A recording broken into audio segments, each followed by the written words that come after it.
안녕하세요. 이 시대를 위한 특별한 진리인 현대의 진리를 전하고 있는 에스더입니다. 오늘은 구속의 7000년사라는 책으로 지난 시간에 이어서 말씀을 계속 연구해 보도록 하겠습니다. 지난 시간에 다섯째 천사의 기별을 두 파트로 나누어서 연구하기로 하였는데 오늘은 그 나머지 부분에 대해서 더 연구를 해보도록 하겠습니다. 우선 현대의 진리가 무엇인지에 대해서 알아보도록 하겠습니다. 말 그대로 현대에 구원받을 수 있는 진리가 현대의 진리입니다. 현대의 진리가 무엇인가? 첫째 천사의 기별에서 다섯째 천사의 기별까지는 이 시대에 전해져야 할 현대의 진리들입니다. 우리는 그의 영광, 즉 품성으로 온 땅을 환하게 하기 위하여 첫째 천사에서 다섯째 천사의 기별을 깨닫고 경험하는 일이 될 것입니다. 믿음으로 말미암는 의, 그리고 그리스도께서 우리의 의가 되신다는 기별이야말로 매 시대마다 현대의 진리로 전해졌으며 이 시대에도 현대의 진리로 전해져야 합니다. 그리스도는 영원토록 복음이십니다. 첫째, 둘째, 셋째 천사의 기별의 결론이 무엇입니까? 하나님의 계명과 예수 믿음, 계시록 14장 12절입니다. 하나님의 율법 가운데 하나님의 의, 즉 품성이 있고 믿음으로 말미암는 의, 복음 속에 하나님의 의, 즉 품성이 있기 때문입니다. 그러므로 계시록 18장 천사들은 셋째 천사의 기별과 연합하여 하나님의 영광을 나타내는 일에 온 마음을 집중해야 할 것입니다. 특히 다섯째 천사의 사명은 오직 하나님의 영광, 곧 품성을 증거하는 일에 온 마음을 다해야 합니다. 오늘날 믿음으로 말미암는 의의 기별을 깨닫고 있는 모든 영혼들의 공통된 관심사는 이제 품성의 변화, 곧 그의 영광, 그리스도의 품성을 재현하는 일에 관심이 집중되어야 합니다. 품성 변화의 중요성은 어느 시대에나 관심의 주제였으나 특별히 오늘날 이 주제는 믿음으로 말미암는 칭의의 기별과 함께 마지막 재림운동의 핵심 주제가 되어야 할 것입니다. 이 땅에는 하나님의 품성을 대변하는 한 백성이 나타나야 합니다. 그리고 이러기를 너희 하나님을 보라. 이사야 40장 9절이라는 음성을 발해야 합니다. 세상에 비칠 마지막 자비의 빛은 하나님의 사랑의 품성을 드러내는 것입니다. 실물 415. 만약 우리들이 원한 맺힌 과부처럼 누가복음 18장 3절 그분의 영광, 품성을 담기를 소망한다면 그 믿음은 분명 실상으로 나타나게 될 것입니다. 믿음은 바라는 것들의 실상이기 때문입니다. 히브리서 11장 1절. 이처럼 원한 맺힌 과부들의 간절한 기도가 하늘 지성소로 올라갈 때 드디어 하늘에서는 늦은 비로 응답해 주실 것입니다. 그때 이 땅에는 내 백성아 거기서 나와 그의 죄에 참여하지 말고 라는 큰 외침이 일어날 것이며 이와 같은 큰 외침에 의하여 큰 성 바벨론은 무너질 것이고 구속 사업은 성취될 것입니다. 이것은 다섯째 천사들이 경험할 영광스러운 특권이 될 것입니다. 그러나 중요한 것은 늦은 비는 준비된 자들에게만 부어진다는 사실을 깨닫는 것입니다. 더 중요한 것은 내가 그 늦은 비를 받을 수 있도록 준비되는 것입니다. 그러면 늦은 비를 위한 준비에 대해서 알아보도록 하겠습니다. 늦은 비를 받기에 합당한 품성은 어떤 품성일까요? 다섯째 천사의 존재를 이해하는 자들이라면 하나님의 영광, 즉 품성에 대한 남다른 깨달음이 필요합니다. 많은 사람들은 하나님의 품성을 표현할 때 사랑이라고 말합니다. 그러나 그 사랑, 즉 품성은 시련을 통하여 증명되어 나타나야 합니다. 그러므로 늦은 비는 1월 법령이 내린 이후에 내릴 것입니다. 왜냐하면 하나님께 대한 사랑이 얼마나 진실한지 1월 법령으로 증명될 때 하나님께서는 그들에게 늦은 비로 축복하실 것이기 때문입니다. 이에 관련된 선지자의 글을 읽어보도록 하겠습니다. 리뷰 1895년 1월 8일자 말씀입니다. 사랑은 경건의 기초이다. 어떤 사람도 형제에 대하여 이타적인 사랑을 갖지 않는 한 그가 공언하는 바가 어떠하든지 하나님께 대한 사랑을 체험하지 못한다. 특별한 친구들 가운데서만 나타나는 서로를 칭찬하는 것들은 시련의 시험에 견디지 못할 것인데 이는 그것이 거룩한 품성이 아니기 때문이다.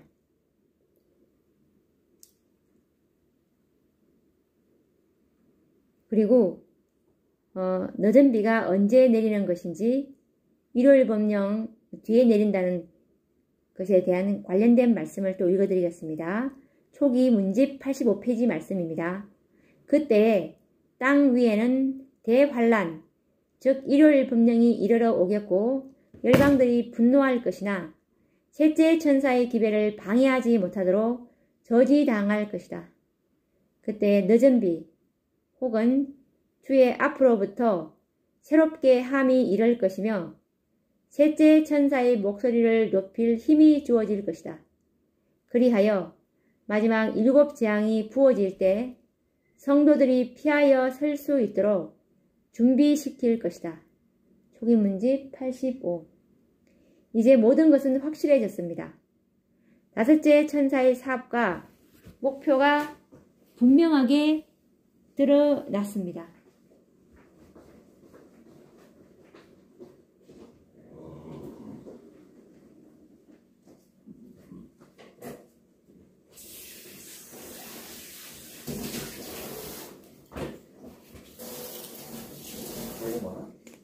다섯째 천사들로 상징되는 백성들은 하나님께 대한 사랑을 체험적으로 알아야 하며 하나님께 대한 사랑은 큰 시련, 즉 충성심을 통과함으로 증명되어야 하며 그때에 늦은 비를 받게 될 것입니다. 그러므로 하나님의 자비의 품성으로 온 세상을 환하게 하는 것이 하나님의 계획임을 깨닫게 됩니다. 이에 관련된 증언의 말씀 실물교훈 415페이지 말씀을 읽어드리겠습니다.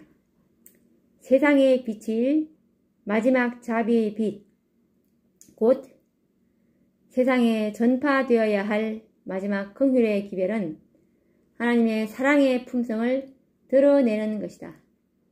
하나님의 자녀들은 하나님의 영광을 드러내야 한다. 그들은 저희의 생애와 품성을 통하여 저희를 위하여 행하신 하나님의 은혜를 나타내어야 한다. 실물 415. 어느 시대에나 하나님의 품성, 즉 영광의 중요성은 강조되었지만 그러나 특별히 다섯째 천사의 소명의식을 가진 자들에게는 절대적인 진리요 의무로 나타나게 됩니다. 왜냐하면 이 세상에 마지막으로 증거되어야 할 기별이 바로 하나님의 자비의 빛, 곧 사랑의 품성을 드러내는 것이 그분의 뜻이기에 그렇습니다. 이에 관련된 증언의 말씀 실물교훈 419페이지 말씀을 읽어드리겠습니다. 그리스도께서는 무엇보다도 이 세상에서 당신의 영과 품성을 대표할 자들을 가장 크게 원하신다. 사람을 통하여 구주의 사랑이 세상에 나타나는 것보다 더 절실한 요구는 없다. 온 하늘은 사람의 마음에 즐거움과 축복이 될 거룩한 기름을, 즉 늦은 비를 부어줄 수 있는 통로의 역할을 할 사람이 나타나기를 기다리고 있다. 실물교훈 419. 세상에 비칠 마지막 자비의 빛, 하나님의 사랑의 품성을 드러내는 일은 다섯째 천사들의 가장 큰 특권이자 의무이기도 합니다. 어쩌면 이 기회를 깨닫는 영혼들에게 부담이 될 수도 있을 것입니다. 왜냐하면 아직도 우리의 썩을 육체 속에는 악한 본성들이 숨어 있어 기회만 있으면 각양 탐심을 이루려는 악의 세력을 느끼고 있기 때문입니다. 나는 언제 그리스도와 같은 품성으로 변화될 수 있을까? 라고 근심하고 있는 양심적인 영혼들이 있습니다. 그러나 자신을 바라보면서 침륜에 빠질 필요가 없습니다. 자신을 바라보지 말고 그리스도를 바라보아야 합니다. 이에 관련된 증언의 말씀, 부족 431페이지 말씀을 읽어드리겠습니다. 아무도 마치 자기 자신을 구원할 능력을 가진 것처럼 자기 자신을 바라보지 말라. 예수께서는 우리가 이 일을 하기에 무력하기 때문에 우리를 위하여 죽으셨다. 예수 안에는 우리 소망과 우리 칭의와 우리의 의, 즉 품성이 있다. 부조 431. 이에 관련된 증언의 말씀, 영문시조 1902년 12월 17자 말씀을 읽어드리겠습니다. 거룩함은 그리스도를 통해서 주시는 하나님의 선물이다. 그들은 그분의 영적 자녀들로서 거듭나고 의와 참된 거룩함으로 새롭게 된다. 그분의 형상을 따라 성령으로 말미암아 변화되어 영광에서 영광으로 변화된다. 그리스도는 우리의 소망이 되시고 생명과 의로움, 즉 품성이 되십니다. 하나님께서는 예수를 선물로 주셨고 시대의 소망 565. 그분으로 하여금 우리의 구원과 거룩함과 의로움이 되게 하셨습니다. 그리스도께서 사마리아 여인에게 말씀하셨습니다. 내가 만일 하나님의 선물과 또 내게 물 좀 달라 하는 이가 누구인 줄 알았다면 내가 그에게 구하였을 것이오. 라고 요한복음 4장 10절에 말씀하셨습니다. 하나님께서는 어떤 선물을 우리에게 주셨는지 깊이 생각해야 합니다. 또한 예수를 깊이 생각해 보아야 합니다.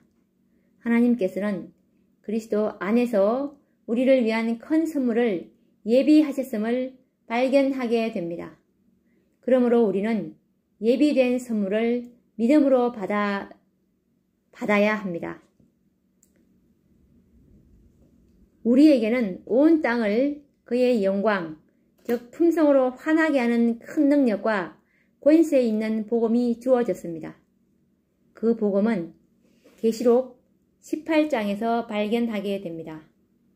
이 일 후에 다른 천사가 하늘에서 내려오는 것을 보니 큰 권세를 가졌는데 그의 영광으로 땅이 환하여지더라. 계시록 18장 1절. 1888년 이 능력 있는 복음을 가진 천사가 이 땅에 내려왔습니다. 그에 관련된 증언의 말씀, 목사 91페이지 말씀을 읽어드리겠습니다. 주님께서는 크신 자비를 베푸셔서 와그너와 존스 목사를 통해 그분의 백성들에게 지극히 소중한 기별을 보내셨다. 그것은 보정물을 믿음으로 말미암는 칭의를 제시하였다. 그것은 백성들에게 그리스도의 의, 즉 품성을 받아들이도록 초청했는데 모든 권세가 그분께 주어졌으므로 그분은 인간들에게 풍성한 은사를 나누어 주시며 값으로 헤아릴 수 없는 그분 자신의 의, 즉 품성을 속절없는 인간 대리자들에게 선물로 나누어 주신다. 이것이야말로 하나님께서 세상에 전파하도록 명하신 기별이다. 이 기별은 큰 소리로 전파되고 크나큰 성령의 부어지심, 즉 늦은 비가 수반될 것이다. 목사 90일.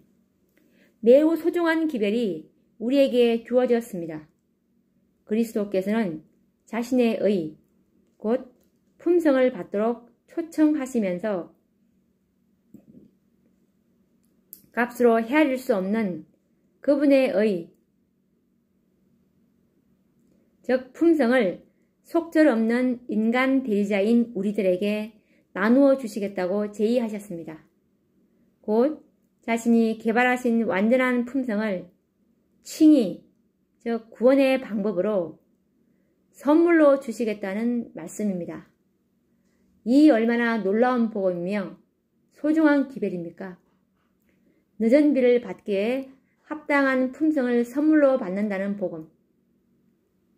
이 기별이야말로 온 세상에 큰 소리로 전파되어야 할 복음이 아니고 무엇이겠습니까? 이 말씀이 이해되기까지 다음 페이지로 넘어가지 말고 10번이고 20번이고 이 증언의 말씀을 읽어 봐야 합니다. 완전한 품성은 우리 스스로가 준비할 수 있는 것이 아니라 하나님의 선물임을 기억해야 합니다. 구원, 즉 영생과 함께 완전한 품성도 칭의로 얻을 수 있는 선물이라는 말씀은 얼마나 아름다운 복음입니까? 그러면 아직도 확신이 부족하다면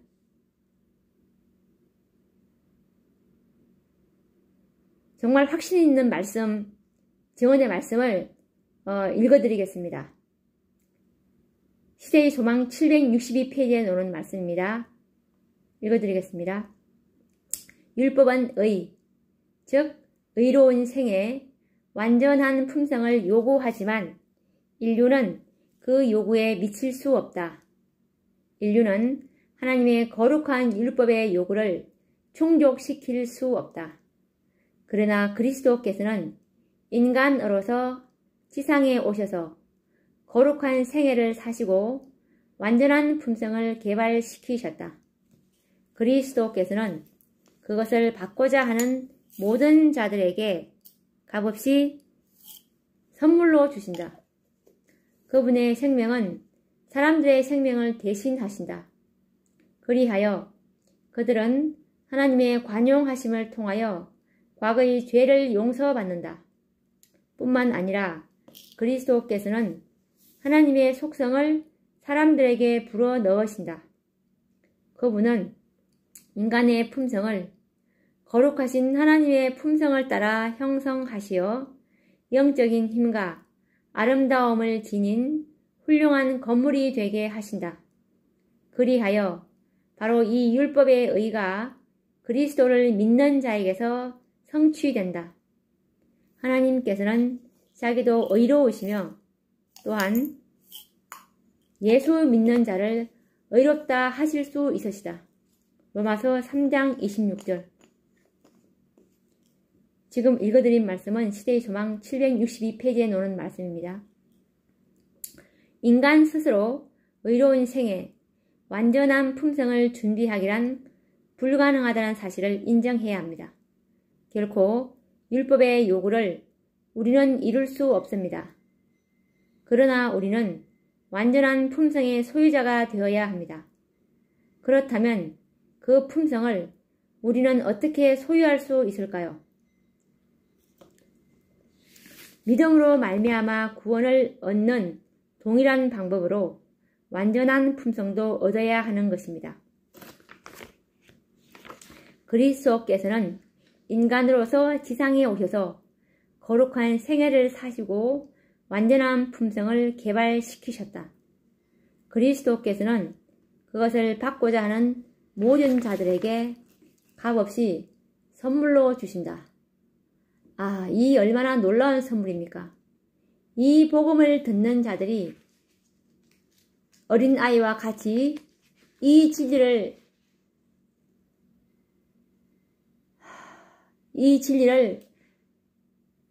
받아들여야 합니다.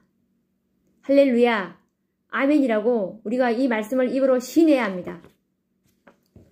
완전한 품성, 흠과 점이 없는 품성은 바로 그리스도께서 개발하신 품성뿐이며 이 품성을 선물로 받는 자들에게 늦은 비가 내려질 것입니다. 이 기별이 큰 소리로 전파되면 크나큰 성령의 부어지심, 즉 늦은 비가 성취될 것입니다. 아직도 확신이 부족하다면 예수님께서 지상에 계실 때 하신 비유의 말씀을 다시 한번 생각해 보도록 하겠습니다. 마태복음 22장 1절에서 4절 말씀을 읽어드리겠습니다. 예수께서 다시 비유로 대답하여 가라사대 천국은 마치 자기 아들을 위하여 혼인잔치를 베푼 어떤 임금과 같으니 그 종들을 보내어 그 청한 사람들을 혼인잔치에 오라 하였더니 오기를 싫어하거늘 다시 다른 종들을 보내며 가로되 청한 사람들에게 이르기를 내가 오찬을 준비하되 나의 소와 살진 짐승을 잡고 모든 것을 갖추었으니 혼인잔치에 오소서 하라 하였더니 마태복음 22장 1절에서 4절. 이 비유에는 두 무리가 구별되어 나타납니다.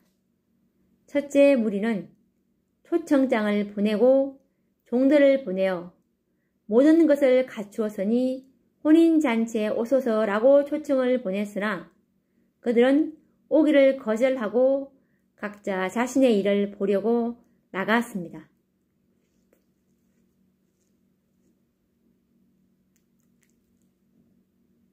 둘째 무리는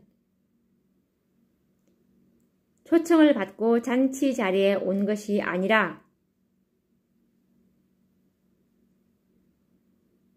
길을 가다가 종들을 만나 그들의 강권함에 의하여 잔치에 참석하게 되었습니다. 그 결과 혼인 자리가 가득 차게 되었습니다. 이제 주인이 나와 혼인 자리를 살펴보는 가운데 예복을 입지 않는 상태로 앉아있는 한 사람을 발견하게 됩니다. 그에 관련된 성경 말씀 마태복음 22장 12절에서 14절 말씀을 읽어드리겠습니다. 가로되 친구여 어찌하여 예복을 입지 않고 여기 들어왔느냐 하니 저가 유구무원이언을 임금이 사환들에게 말하되 그 수족을 결박하여 바깥 어둠에 내어 던지라. 거기서 슬피 울며 이를 갈미 있으리라 하니라. 청함을 받은 자는 많되 택함을 입은 자는 적으니라. 마태복음 22장 12절에서 14절. 그 사람이 왜 유구무원이었는지 의아스러운 생각이 듭니다. 그는 본래 잔치에 초청받은 사람이 아니었고 잔치에 참석할 목적으로 집을 나온 것이 아니었기 때문입니다. 길을 가다가 종들의 간청에 마지못해 잔치에 참여하게 된 것입니다. 그러므로 그는 예복을 준비할 시간이 없었다고 주인에게 대답할 수 있었을 것입니다. 그러나 그는 유구무원으로 할 말이 없었는데 왜냐하면 예복은 주인이 예비해 두었기 때문입니다.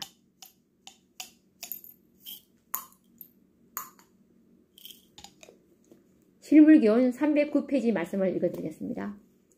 그 잔치에 참석하는 모든 손님을 위하여 예복이 준비되어 있었다. 이 예복은 임금이 마련하신 선물이었다. 실물 309. 그리고 실물교훈 307페이지 말씀도 읽어드리겠습니다. 예복에 대한 비유는 가장 중요한 공과를 우리에게 가르쳐 준다. 혼인으로서 인성과 신성의 연합이 표상되었으며 예복은 혼인잔치에 참석할 자들이 마땅히 갖추어야 할 합당한 품성을 표상한다. 실물교훈 307. 이 예복은 무엇입니까? 이 예복은 혼인잔치에 참석할 하나님의 백성들의 품성을 표상합니다. 곧 혼인잔치에 참여할 자들의 품성, 즉 예복은 손님들이 준비한 것이 아니라 주인이 예비하였다는 사실입니다. 곧 완전한 품성은 우리가 만든 예복이 아니라 하나님의 선물이라는 진리를 확정해주는 비유입니다. 이 얼마나 놀라운 비유이며 예정입니까? 이 복음이 다섯째 천사가 외쳐야 할 기별이며 복음입니다. 이 복음을 받는 자들만이 늦은 비를 받게 될 것입니다. 아직도 말씀에 대한 확신이 부족하다면 믿음의 도를 더 연구해야 합니다. 믿음은 바라는 것들의 실상이요. 히브리서 11장 1절이라는 믿음의 비밀을 사도 바울처럼 연구하고 깨달아야 합니다. 로마서 4장 3절에서 5절 말씀을 읽어보겠습니다. 성경이 무엇을 말하느뇨? 아브라함이 하나님을 믿음에 이것이 저에게 의로 여기신 바 되었느니라. 일하는 자에게는 그 삭을 은혜로 여기지 아니하고 빚으로 여기거니와 이를 아니할지라도 경건치 아니한 자를 의롭다 하시는 이를 믿는 자에게는 그의 믿음을 의로 여기시나니. 로마서 4장 3절에서 5절. 의롭지 않고 경건하지 않고 일을 하지 않았지만 삭을 주고 의롭다 하시면서 구원을 주시는 것은 믿음 자체를 의롭다고 보시기 때문입니다. 아브라함도 우평 강도도 이 믿음으로 구원을 받았습니다. 곧 믿음은 바라는 것들의 실상이 되게 하셨기 때문입니다. 우평 강도가 무엇을 바라고 믿었습니까? 십자가에 달리신 그리스도를 바라보면서 자신의 죄를 용서해 주실 것과 구원을 바라고 죽었습니다. 그러므로 그리스도께서는 그의 믿음을 실상으로 만드시는 것입니다. 그렇습니다.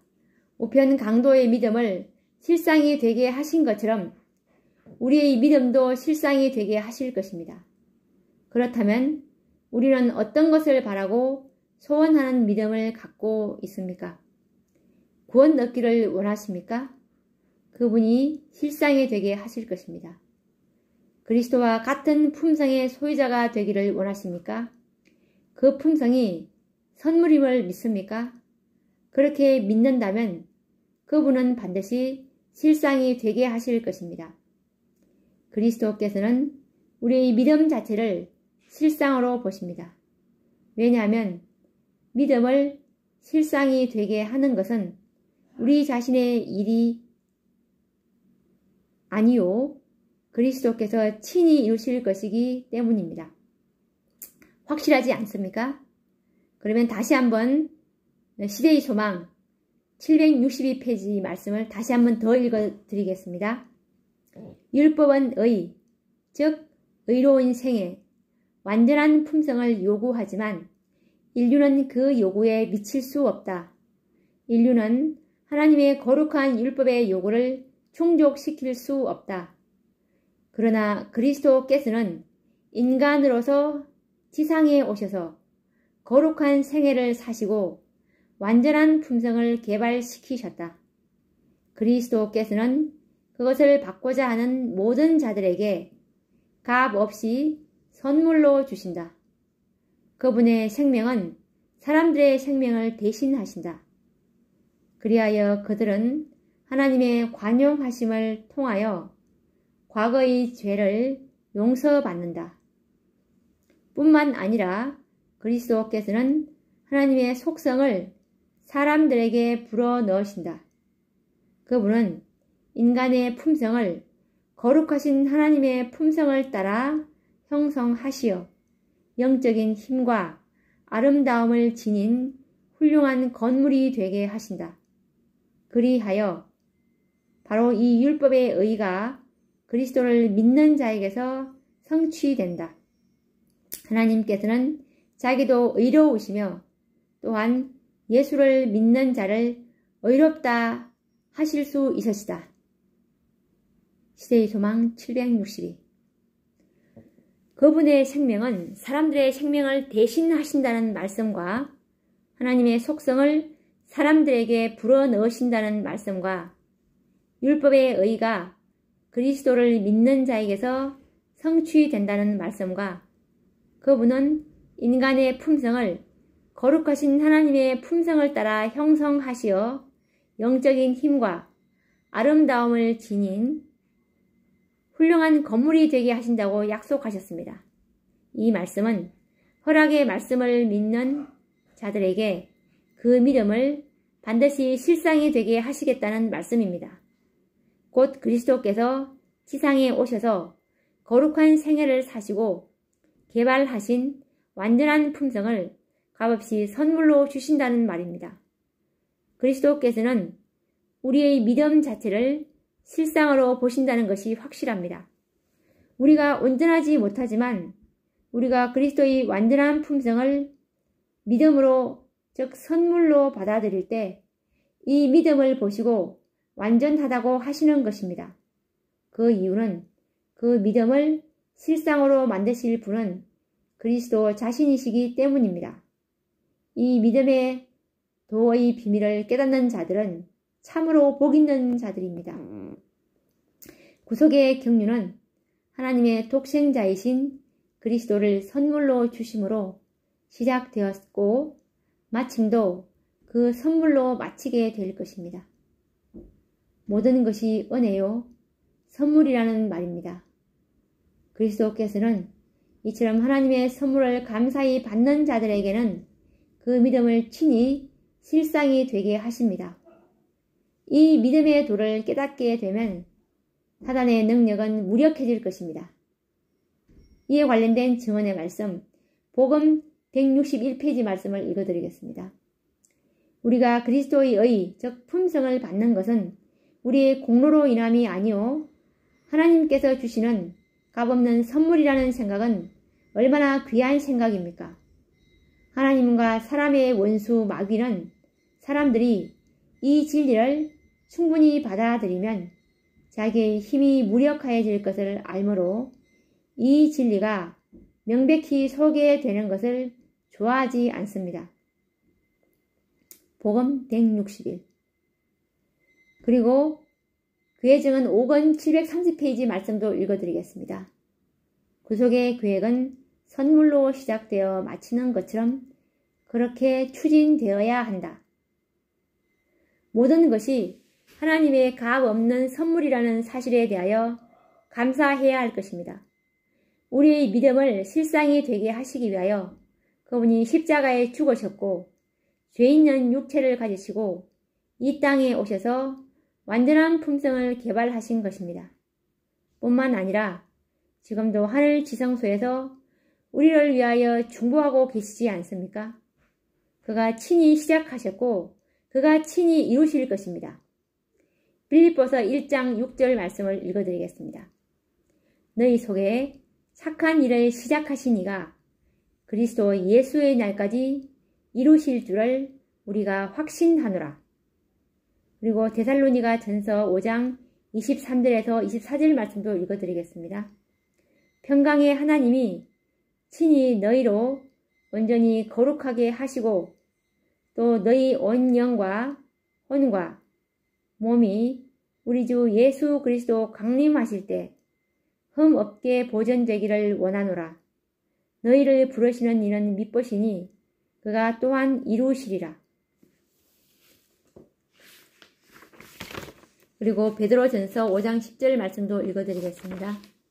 모든 은혜의 하나님 곧 그리스도 안에서 너희를 부르사 자기의 영원한 영광에 들어가게 하시니가 잠깐 고난을 받은 너희를 친히 온전케 하시며 굳게 하시며 강하게 하시며 터를 견고케 하시리라.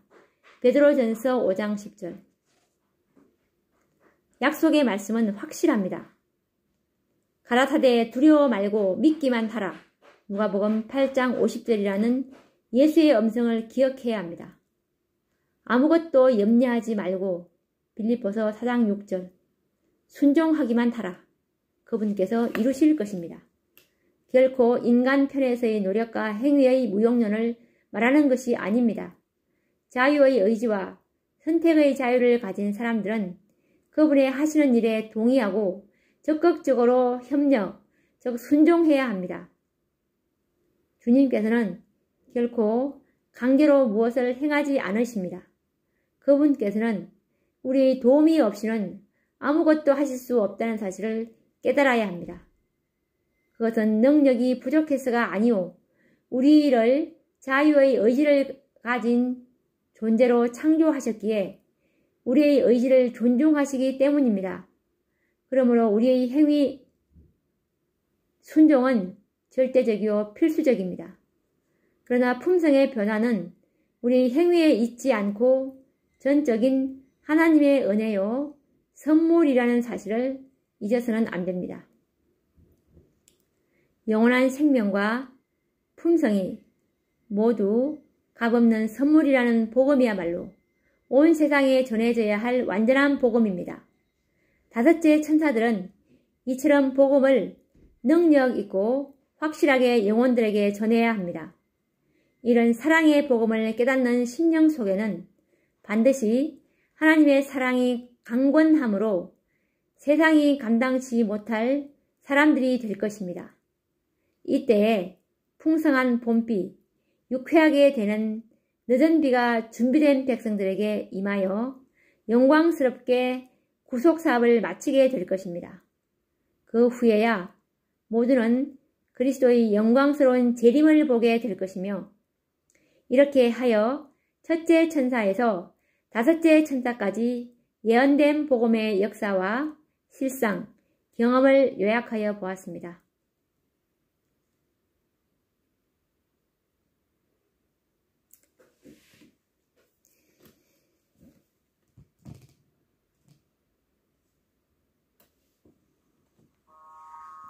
우리가 오늘 다섯째 천사의 기회를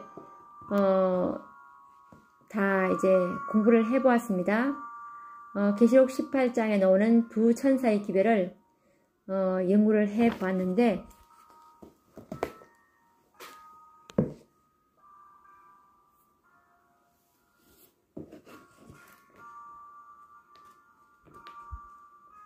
다음 시간에는 다른 주제를 가지고 찾아뵙도록 하겠습니다. 감사합니다.